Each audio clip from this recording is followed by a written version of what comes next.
The thief used a small electric drill to roll it into the bank's safe deposit vault's steel door. As the drill went through the steel door, it created a tiny hole. The thief donned his visual goggles and inserted the attached camera head into the hole with care. Once the camera head passed through the steel door, it stopped in front of the door's control unit. The thief placed a nano-temperature transmitter in the hole, using it to melt the rubber tubing on the control unit. Then, he took out long-jawed pliers and snipped the control device with a click. The steel door shutters slammed into place with several loud bangs. The thief's ultimate goal was to steal the top-grade diamond, valued at $10 billion.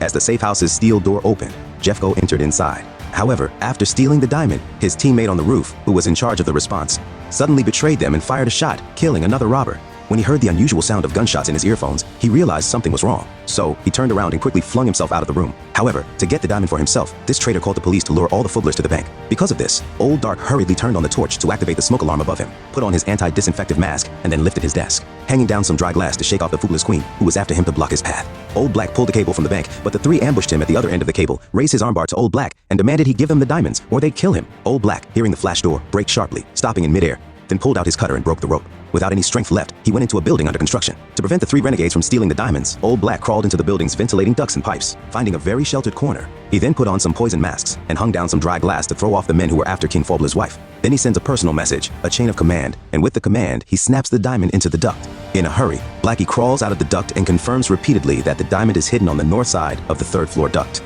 Just as he's writing about how he's going to get out of this, Bulbog arrives with the dogs and Blackie is saved. He voluntarily surrenders himself, while Foobler searches Blackie from top to bottom and finds, needless to say, that he is cleaner than any of them, and that there's nothing Foobler can do. After he was released from prison, he immediately rushed to the construction building, where the diamond was hidden to retrieve the $1 billion diamond.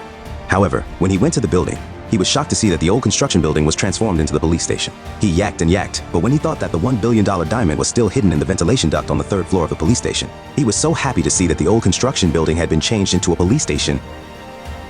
A plan. He disguised himself as a delivery boy and entered the police station with a pizza. While handing over the pizza, he quietly took Fowler's file card.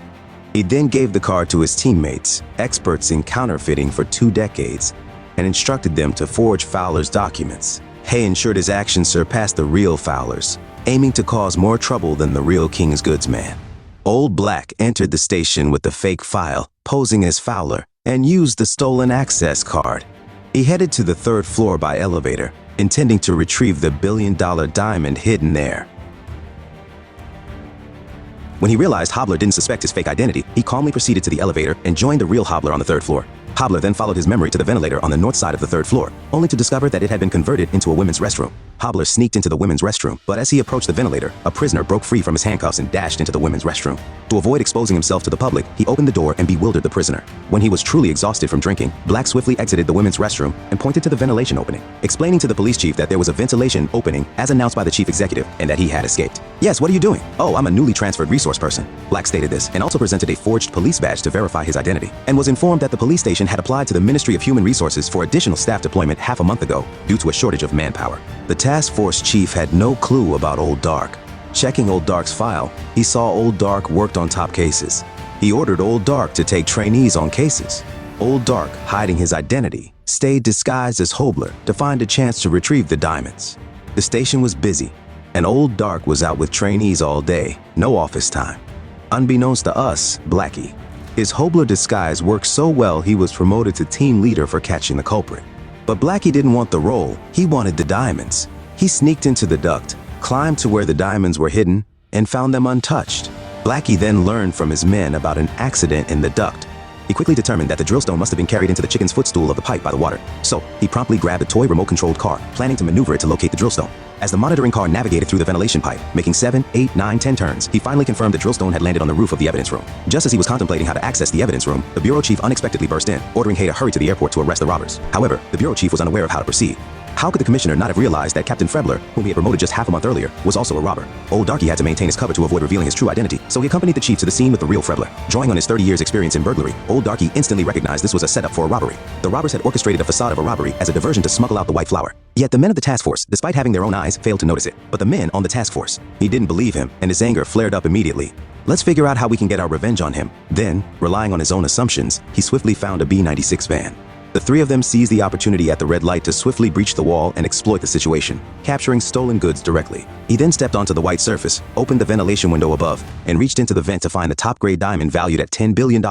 But just as he reached for the diamond, the director suddenly raised his voice from outside, startling them so much that they dropped the diamond onto the white surface. He realized that the team was going to take the white surface away for investigation, leaving him completely bewildered.